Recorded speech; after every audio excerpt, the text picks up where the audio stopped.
গাইব না আর কোনো গান চিংড়ি ছাড়া, লিখব না আমি আর চিংড়িহীনা কবিতা। আসসালামু আলাইকুম গাইস, কেমন আছেন সবাই? সো আজকে আব্বু বাজার থেকে টাটকা চিংড়ি মাছ এনেছে, ছোট চিংড়ি। আমি আর আম্মু বসে পড়েছি চিংড়ি ভর্তা বানাবো বলে কথা। অনেক দিন পর চিংড়ি ভর্তা বানাচ্ছি, আমাদের অনেক ফেভারিট। আমরা পাটায় পিষে প্লাস ব্লেন্ডারে ব্লেন্ড করে সবভাবে এটা বানিয়ে থাকি, সবভাবে আমাদের কাছে ভালো লাগে। তো যেসব আপুরা একা সংসার করেন আর জানেন না কিভাবে চিংড়ি ভর্তা বানাতে হয়, তারা খুবই ঘরোয়া সিম্পল এই পদ্ধতিতে চিংড়িটা বানাতে পারেন, চিংড়ি ভর্তাটা। তো এখানে আমরা প্রথমেই চিংড়ি মাছটাকে শুকিয়ে নিচ্ছি, মানে চিংড়ি মাছের মধ্যে একটু পানি থাকে, হালকা ভাজা দিয়ে পানিটা শুকিয়ে নিলাম। তারপরে আমরা এখানে তেল দিব। তেলের মধ্যে এখানে আমি প্রথমে শুকনো মরিচ, তারপরে কাঁচা মরিচ ভেজে নেব। তো শুকনো মরিচ আমি আমার পরিমাণ মতোই দিয়েছি, আর আপনারা আপনাদের পরিমাণ মতো দিবেন কাঁচা মরিচ প্লাস শুকনো মরিচ। আমরা আসলে আগে অনেক ঝাল খেতাম, কিন্তু এখন আমরা এত ঝাল খেতে পারি না, তো এই জন্য আমরা কাঁচামরিচ কম দিয়েছি। আর এখানে আমরা পেঁয়াজ রসুন যেটা রেডি করেছিলাম সেটা ভেজে নিব সুন্দর করে।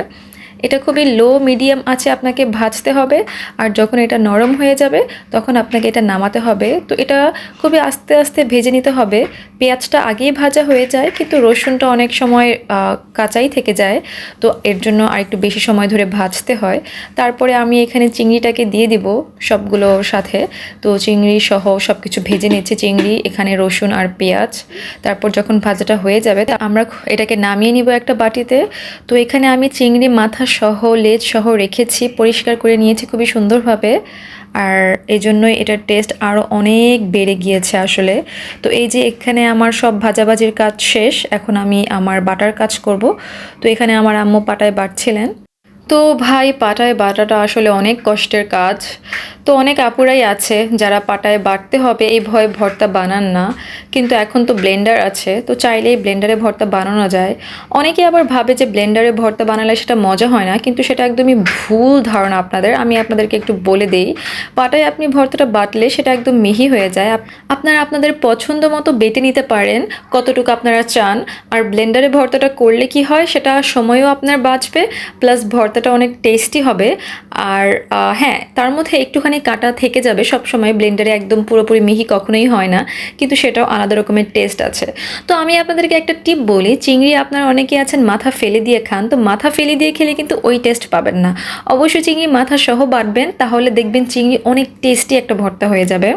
তো এখানে আমার আব্বুর আসলে সমস্যা, অসুখ, তার কারণে তার মাথা খাওয়া নিষেধ, তো আমরা মাথা ছাড়াই ভর্তাটা করি, আর আমাদের জন্য আলাদা করে মাথা দিয়ে ভর্তাটা করি।